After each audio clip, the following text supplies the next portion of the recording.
ನಮಸ್ಕಾರ. ಇವತ್ತು ನಾವು ಟ್ರಿಪ್ಪಿಗೆ ಹೋಗ್ತಾ ಇದ್ದೇವೆ. ಎಲ್ಲಂತ ಗೊತ್ತಿಲ್ಲ. ಬೆಳಿಗ್ಗೆ ಎದ್ದು ಸಡನ್ ಆಗಿ ಪ್ಲ್ಯಾನ್ ಮಾಡಿದ್ದೇವೆ. ಬನ್ನಿ ಹೇಗಾಗತ್ತೆ ನೋಡುವ.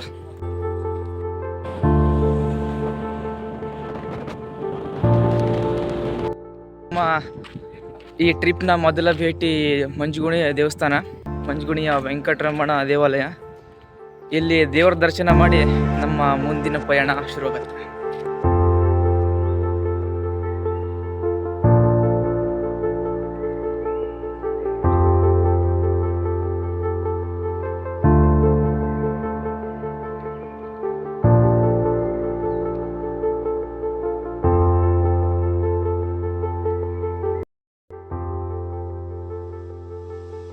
ದೇವ್ರ ದರ್ಶನ ಮಾಡ್ಕೊಂಡು ಬಂದ್ವಿ. ಈಗ ನೆಕ್ಸ್ಟ್ ಯಾಣ ಕೇವ್ಸ್ ಹೋಗೋದು. ಬನ್ನಿ ಹೋಗ.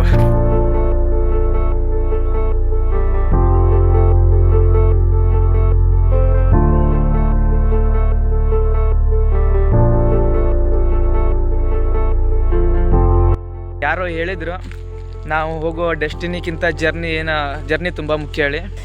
ಅವರು ಈ ಥರ ರೂಟ್ಸ್ ನೋಡೇ ಹೇಳಿರಬೇಕು. ಡೆಸ್ಟಿನಿ ಹೇಗಿದೆ ಗೊತ್ತಿಲ್ಲ, ಬಟ್ ರೂಟ್ಸ್ ಮಾತ್ರ ಅಲ್ಟಿ.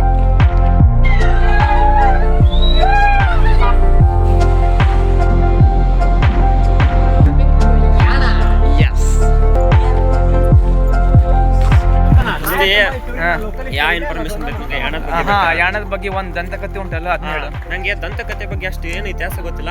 ಆದ್ರೆ ನಮ್ಮ ಹಿರಿಯರು ಒಂದು ಮಾತು ಹೇಳ್ತಿದ್ರು, ಏನಂದ್ರ ಸೊಕ್ಕಿದ್ರ ಯಾಣಕ್ ಹೋಗೋ, ರೊಕ್ಕಿದ್ರ ಗೊಕ್ಕಣಕ್ ಹೋಗೋ ಅಂತ. ಈ ಒಂದು ಮಾತು ಹೇಳಬಲ್ಲೆ. ಎಲ್ಲಾ ಸೊಕ್ಕಿದ್ರೆ ಇವತ್ತು ಕೂಡ ಯಾಣಕ್ ಬಂದೇವಿ.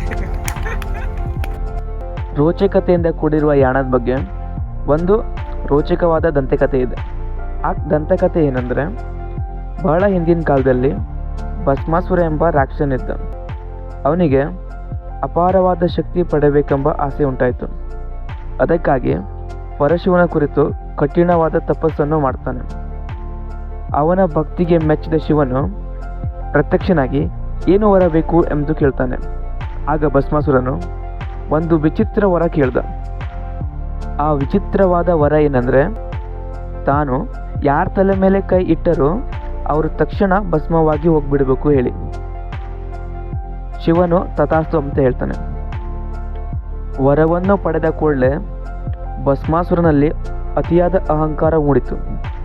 ಅವನು ಆ ಶಕ್ತಿಯನ್ನು ಪರೀಕ್ಷಿಸಬೇಕು ಹೇಳಿ ಶಿವನ ತಲೆಯ ಮೇಲೆ ಕೈ ಇಡಲು ಮುಂದಾದನು. ತನ್ನದೇ ವರದಿಂದ ಸಂಕಟಕ್ಕೀಡಾದ ಶಿವನು ಅಲ್ಲಿಂದ ಓಡಿ ಹೋದರು. ಭಸ್ಮಾಸುರ ಶಿವನ ಬೆನ್ನಟ್ಟಿದನು. ಆಗ ಶಿವನನ್ನು ರಕ್ಷಿಸಲು ವಿಷ್ಣುವು ಮೋಹಿನಿ ಎಂಬ ಸುಂದರ ಸ್ತ್ರೀಯ ರೂಪವನ್ನು ತಾಳಿದರು. ಮೋಹಿನಿ ಸೌಂದರ್ಯಕ್ಕೆ ಭಸ್ಮಾಸುರನು ಮರಳಾದನು. ಹಾಗೆಯೇ ಮೋಹಿನಿ ಅವನನ್ನು ಸಂಮೋಹನಗೊಳಿಸಿದಳು. ಭಸ್ಮಾಸುರ ಮೋಹಿನಿ ಮಾಡುವ ಪ್ರತಿಯೊಂದು ಹೆಜ್ಜೆಯನ್ನು ಅವನು ಅನುಕರಿಸಿದನು. ಹೀಗೆ ನೃತ್ಯ ಮುಂದುವರಿಯಿತು. ಕೊನೆಗೆ ಮೋಹಿನಿ ತನ್ನ ಕೈಯನ್ನು ತನ್ನ ತಲೆ ಮೇಲೆ ಇಟ್ಟಳು. ಸಂಮೋಹನಕ್ಕೆ ಒಳಗಾಗಿದ್ದ ಭಸ್ಮಾಸುರನು ಕೂಡ ತನ್ನ ಕೈಯನ್ನು ತಲೆ ಮೇಲೆ ಇಟ್ಟನು.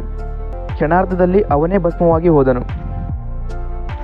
ಹೀಗೆ ಸ್ಥಳೀಯರ ನಂಬಿಕೆಯ ಪ್ರಕಾರ ಭಸ್ಮಾಸುರನು ಭಸ್ಮವಾದ ಸ್ಥಳವೇ ಇಂದಿನ ಯಾಣ. ಇಲ್ಲಿನ ಭೈರವೇಶ್ವರ ಶಿಖರವು ಶಿವನ ಸಂಕೇತವಾಗಿಯೂ, ಮೋಹಿನಿ ಶಿಖರವು ವಿಷ್ಣುವಿನ ಮೋಹಿನಿ ಅವತಾರ ಸಂಕೇತವಾಗಿಯೂ ಪರಿಗಣಿಸಲಾಗಿದೆ. ಇನ್ನು ವೈಜ್ಞಾನಿಕವಾಗಿ ಹೇಳಬೇಕೆಂದರೆ ಈ ಶಿಲೆಗಳು ಸುಮಾರು 2.7 ಬಿಲಿಯನ್ ವರ್ಷಗಳಷ್ಟು ಹಳೆಯವು. ಅಂದರೆ ಭೂಮಿಯ ಮೇಲೆ ಸಂಕೀರ್ಣ ಜೀವಿಗಳು ಹುಟ್ಟುವ ಮೊದಲೇ ಈ ಶಿಲೆಗಳು ಅಸ್ತಿತ್ವದಲ್ಲಿ ಇದ್ದವು. ಹಾಗಾದರೆ ಈ ವಿಚಿತ್ರ ಆಕಾರಗಳು ಹೇಗೆ ನಿರ್ಮಾಣವಾದವು? ಇದರ ಉತ್ತರ, ಲಕ್ಷಾಂತರ ವರ್ಷಗಳ ಕಾಲ ಮಳೆ ನೀರು ಕಲ್ಲುಗಳ ಮೇಲೆ ಹರಿದು ನಿಧಾನವಾಗಿ ಅವುಗಳನ್ನು ಕರಗಿಸುತ್ತಾ ಬಂದಿದೆ. ಈ ಪ್ರಕ್ರಿಯೆಯಿಂದ ಗುಹೆಗಳು, ಬಿರುಕುಗಳು ಮತ್ತು ಇಂತಹ ಅದ್ಭುತ ಶಿಲಾರಚನೆಗಳು ರೂಪುಗೊಂಡಿವೆ. ಇನ್ನೂ ಒಂದು ಕುತೂಹಲಕಾರಿ ಪ್ರಶ್ನೆ, ಈ ಬಂಡೆಗಳು ಕಪ್ಪು ಬಣ್ಣದಲ್ಲಿ ಕಾಣುವುದೇಕೆ? ಬಹಳಷ್ಟು ಜನ ಇದನ್ನು ಕಲ್ಲಿನ ಮೂಲ ಬಣ್ಣ ಎಂದು ಭಾವಿಸುತ್ತಾರೆ. ಆದರೆ ವಿಜ್ಞಾನಿಗಳ ಪ್ರಕಾರ ಕಲ್ಲಿನ ಮೇಲ್ಮೆಯಲ್ಲಿ ಬೆಳೆಯುವ ಲಿಕೆನ್ಗಳು ಮತ್ತು ತೇವಾಂಶದ ಪರಿಣಾಮದಿಂದ ಈ ಬಂಡೆಗಳು ಕಪ್ಪಾಗಿ ಕಾಣುತ್ತವೆ. ಯಾಣ ಕೇವಲ ಭೂವೈಜ್ಞಾನಿಕ ಅದ್ಭುತವಲ್ಲ, ಇದು ಪಶ್ಚಿಮ ಘಟ್ಟದ ಜೀವ ವೈವಿಧ್ಯದ ಭಾಗವೂ ಹೌದು. ಇಲ್ಲಿನ ದಟ್ಟಕಾಡುಗಳು ಅನೇಕ ಅಪರೂಪದ ಸಸ್ಯ ಮತ್ತು ಪ್ರಾಣಿ ಜಾತಿಗಳಿಗೆ ಆಶ್ರಯ ನೀಡುತ್ತವೆ.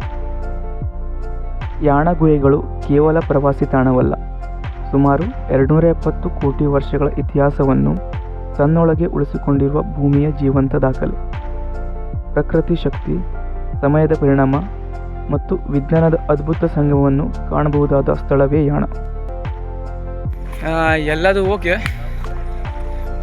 ಬರುವಾಗ ಈಸಿ ಅನಿಸ್ತದೆ, ಡೌನ್ ಇದೆ. ಈಗ ಹೋಗುವಾಗ ಎಲ್ಲರೂ ಹೆಣ ಬೀಳ್ತಾ ಉಂಟು. ಇವತ್ತಿನ ನಮ್ಮ ವ್ಲಾಗ್ ಇಲ್ಲಿಗೆ ಮುಗೀತು. ಕೊನೆ ಮಾತು, make memories, make mistake, but don't make your self small. Like, share, subscribe ಮಾಡಿ.